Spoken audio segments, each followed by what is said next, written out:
So the two Koreas have agreed to hold a summit on September 18th in Pyongyang. Let's head right over to our Blue House correspondent Shin Se-min for more details on this. Se-min, tell us more.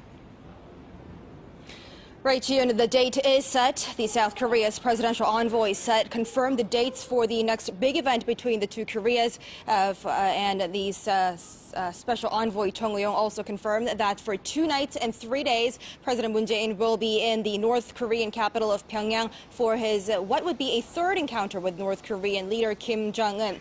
And addressing the nation after having met with the North Korean leader in Pyongyang just yesterday, the presidential special envoy said a high-level meeting between the two Koreas will be held at the Inter-Korean Truce Village of Panmunjom to sort out some of the details of the summit, such as the formalities, communication, and news coverage of the big event.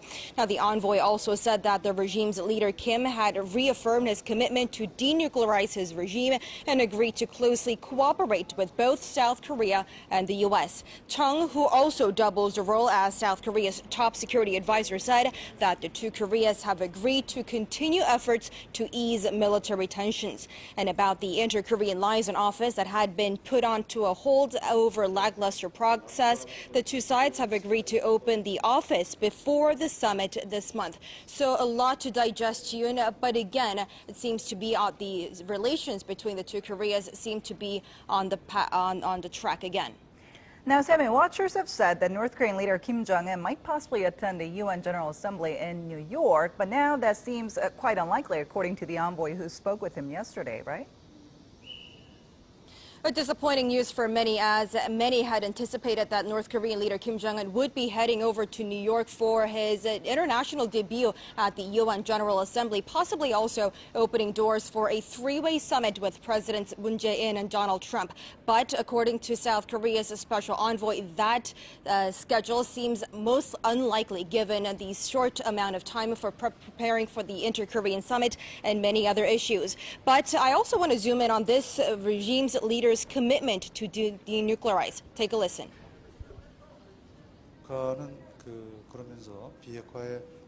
North Korea expressed its frustration that the regime's efforts to denuclearize have not been received as goodwill, noting the dismantlement of the North's only known nuclear test site in Punggye-ri has left the country with no means to stage further nuclear tests.